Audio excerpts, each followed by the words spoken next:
There's something you need to know. Someone has betrayed me. Varys. He knows the truth about John.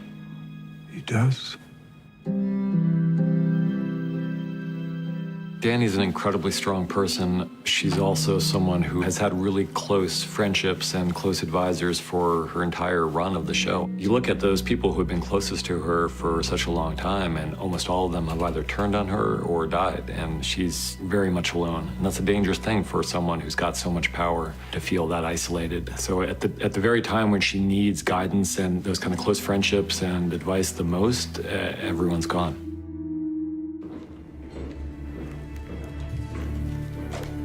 I think that Varys knew that it was unlikely that he would survive the attempt to overthrow Dany in favor of Jon. And he also knew that ethically, in his mind, had no choice but to try to do that anyway. It was me. Goodbye, old friend.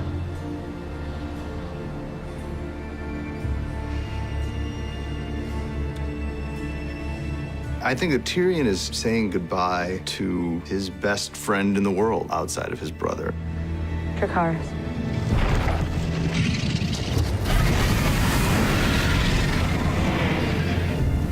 And the amount of guilt that he feels over being the cause for his best friend's imminent death, it's hard to really get your head around.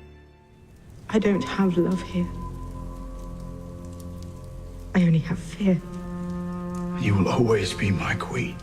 Jon Snow is someone that she's fallen in love with, and as far as she's concerned, by this point, Jon has betrayed her by telling people about his true identity, and also the fact that he's unable to return her affections at this point. All right, then.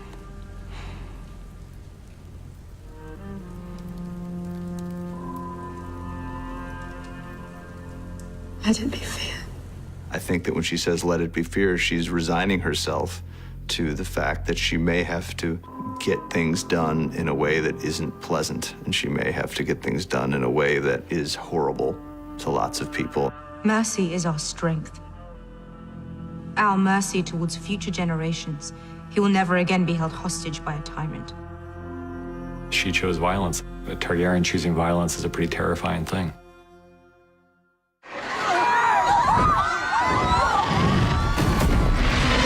Even when you look back to season 1, when Khal Drogo gives the Golden Crown to Viserys and her reaction on watching her brother's head melted off. He was no dragon. And he was a terrible brother, you know, so I don't think anyone out there was crying when Viserys died, but there is something kind of chilling about the way that Dany has responded to the death of her enemies. And if circumstances had been different, I don't think the side of Dany ever would have come out. If Cersei hadn't betrayed her, if Cersei hadn't executed Missandei, if Jon hadn't told her the truth, like if all these things had happened in any different way, then I don't think we'd be seeing this side of Daenerys Targaryen. I don't think she decided ahead of time that she was going to do what she did.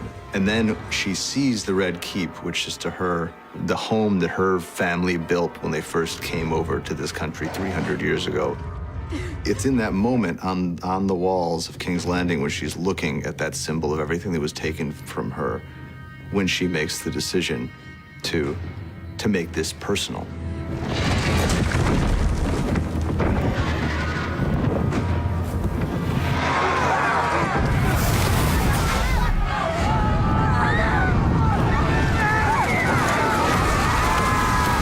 We wanted her to be just death from above, as seen from the perspective of the people who are on the business end of that dragon. In most large stories like this, it seems like there's a tendency to focus on the heroic figures and not pay much attention to the people who may be suffering from the repercussions of the decisions made by those heroic people. And we really wanted to keep our perspective and our sympathies on the ground at this moment, because those are the people who are really paying the price for the decisions that she's making.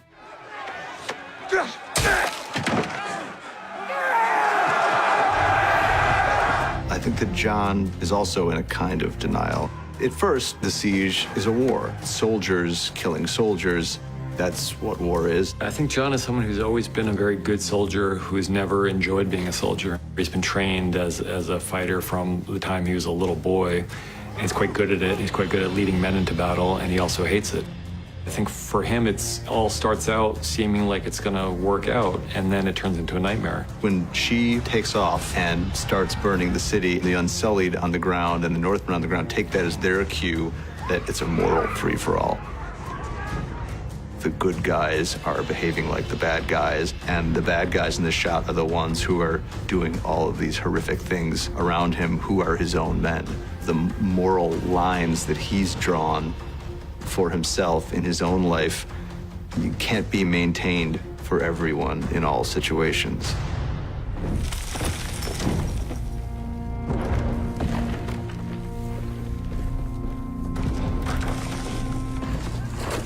Go home, go. It's a small scene, but it's also for us one of the most important scenes in the whole episode because it's the culmination of their story together. And you'll be dead too if you don't get out of here. I'm going to kill her. The road to vengeance always ends in one place, which is what the Hound is saying to her here. I've made my choice a long time ago, and this could only end in one possible way for me. But for you, you have so many other options. Look at me! You want to be like me? The Hound has genuinely come to have affection for Arya. I think he loves her as much as he's capable of loving someone. And he knows that if she comes with him at this point, she's not going to make it out of there. Sandor. Thank you.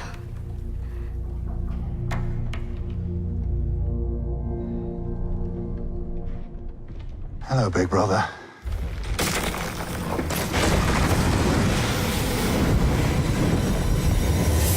We've always wanted to see these two face off again, and they finally did. It struck us that it would be kind of apocalyptically beautiful to see them fighting on this stairway to nowhere, with the sky in the background and the dragon flying by and the flames everywhere. We knew that these two were going to die together at each other's hands, and we knew that the Hound's death had to be a death by fire. So the one thing stronger in the Hound than his fear of fire is his hatred of the person who put that fear there in the first place.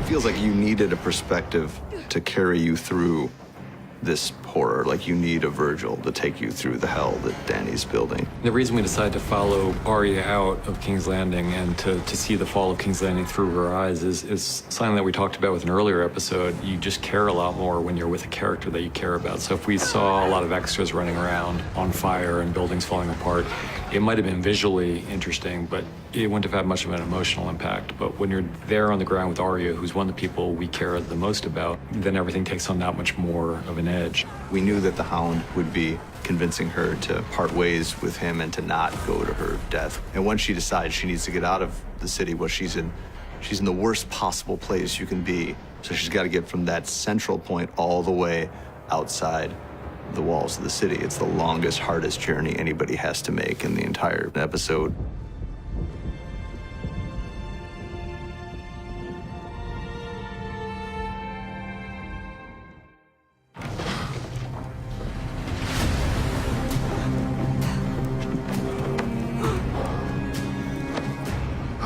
You know, there's a scene several years ago where Jaime and Bronn are talking about how they want to go, and Jaime's talking about dying in the arms of the woman he loves. And this is it. I think he knows that they belong together, that they came into this world together, that they need to go out of this world together.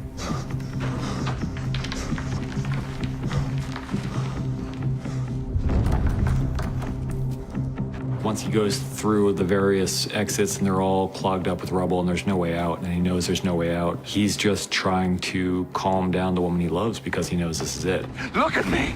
Just look at me. Nothing else matters. Nothing else matters. Only us. I think Jaime, by the end of episode 5, has come to terms with who he really is. And he may not be happy with who he really is, but he knows he's not. He knows what matters to him, and Cersei's what matters to him.